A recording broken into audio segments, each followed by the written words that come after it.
السلام علیکم ورحمۃ اللہ وبرکاتہ۔ الحمد للہ رب العالمین والصلاة والسلام علی اشرف الانبیاء والمرسلین نبینا محمد وعلی آلہ واصحابہ اجمعین وبعد۔ برادران اسلام، نماز سیریز کے ضمن میں امامت کے مسائل کا جو سلسلہ چل رہا ہے، اس ضمن میں ایک مسئلہ یہ بھی ہے کہ اگر نفل پڑھنے والا شخص امامت کرے تو اس کے پیچھے اس کی اقتداء میں فرض پڑھنے والا نماز پڑھ سکتا ہے یا نہیں۔ متنفل امام کے پیچھے اس کی امامت میں مفترض یعنی فرض ادا کرنے والا نماز پڑھ سکتا ہے یا نہیں پڑھ سکتا ہے، جائز ہے یا نہیں۔ یہ بھی ان مسائل میں سے ہے جو صریح دلائل کی روشنی میں جائز ہے، گرچہ کہ مسئلے میں اختلاف ہے، لیکن صحیح موقف یہ ہے کہ ایسا بھی جائز ہے۔ اور اس سلسلے میں جو صریح دلیل ہے وہ حضرت معاذ ابن جبل رضی اللہ تعالیٰ عنہ کی روایت ہے، اور اس روایت میں یہ ہے کہ کان یصلی مع رسول اللہ صلی اللہ علیہ وسلم العشاء ثم یأتی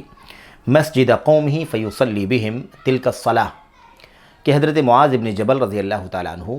نبی کریم صلی اللہ علیہ وسلم کے ساتھ عشاء کی نماز ادا کرتے تھے،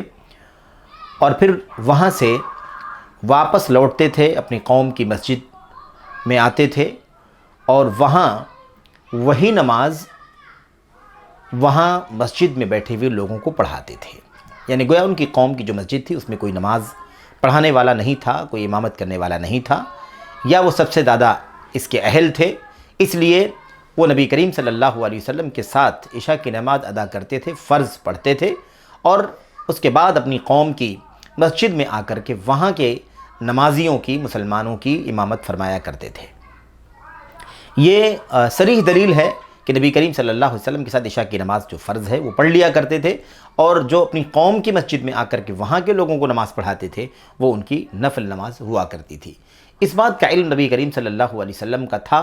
اور وہ جانتے تھے کہ میرے ساتھ نماز پڑھنے کے بعد اپنی قوم کی مسجد میں جا کر کے وہاں کے لوگوں کو پھر نماز پڑھاتے ہیں، اور وہ ان کے لیے نفل ہے۔ اللہ کے نبی علیہ السلام نے اس کا علم ہونے کے باوجود بھی کوئی نکیر نہیں کی، کسی طرح سے آپ نے تنبیہ نہیں کیا، منع نہیں کیا۔ یہ بہت ہی واضح دلیل ہے۔